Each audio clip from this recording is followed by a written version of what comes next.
And I've reached the part of the show where I'm going to read you a story by Ezekiel Kralin.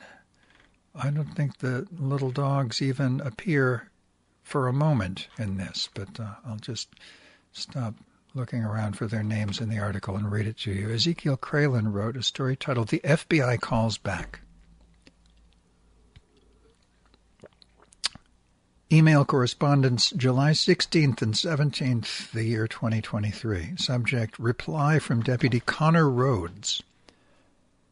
To my dear Watson, Alden Hope, Mel Porter. Date, July 16th, early evening. First Amendment speech is protected under the state of California and U.S. Constitution. What you are reporting does not meet the elements of a hate crime under 422.6 of the California Penal Code. I posted him back. I see. Thanks for a speedy reply. But what about the hate flyer? Reply from Deputy Connor Rhodes to my dear Watson, Alden Hope, Mel Porter, date July 16, late evening. He responded immediately, read the flyer. Still does not meet the elements. There is something disturbingly wrong about this. Not the law, but his claim. For this is definitely cyberbullying, his posts and email. And that flyer is a clear attempt to get others to do me harm based on horrific lies. So why then did the SFPD file my case as a hate crime if he's correct? Well, let's see how the FBI deals with it.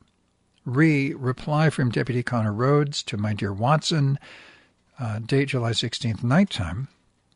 Watson wrote, another example of the law being enforced arbitrarily. I replied, didn't even say he's sorry this happened to me. He basically implied, fuck off, faggot.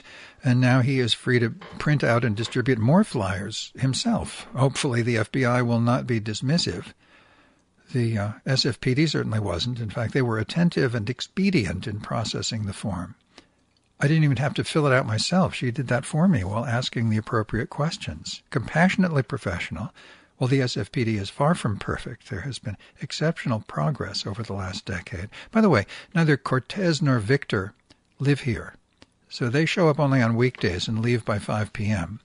We therefore have no manager, thus even less security than ever. Not that Kevin was a very good manager in the first place, but at least he would have put up a flyer in the lobby to alert the residents of anyone who should not be allowed inside. As far as AFIC... Sorry, that's not what that stands for here. AFAIC sewers can enter the... Oh, as far as I care is what that stands for. I didn't know. Can enter the building and terrorize anyone in there. Signed, Zeke K. Holmes. P.S. Deke... Oh, there are the dogs. Deke just dropped the dogs off right when I was about to post this missive. No muss, no fuss. I first brought Flacco upstairs while he waited with Lucky, who was still in the shopping cart. You should have seen her as we scrambled up the stairs, so excited. She was way ahead of me as far as the leash would allow. Then when we reached my floor, she tried to take off like greased lightning back and forth for some crazy runs up and down the hallway. Alas, I did not allow it, because some fuck-up resident might hear her little feet on the rug. She didn't even bark or yelp. Oh, my God, when I opened the door, she leapt right on the bed by the workstation. I said, I'll be right back, and she sat up there gazing at me with those sparkly golden eyes and ears perked in merriment. Then I got lucky, and Deke took off. Then I got lucky, capital L, comma, it should be, and Deke took off, agreed to return by sunrise. Lucky was also a delight, rushing up the stairway. Last time they were over, someone knocked lightly on the door. I expected the pooches to bark like mad, as was their custom in the past, but no, they just remained outstretched on the cot in blissful repose, as if they knew not to make any noise. It was the mailman delivering my $1.10 check from Bay Area Legal Aid, which I had to sign for since it was certified. So another pajama party with my furry angels. Does mentally deranged sewers have special rights under Hitler's rule? To MCN discussion list, date July 16, late night time. On Saturday, July 15, Mike Nazi Dingbat Sears, squinked.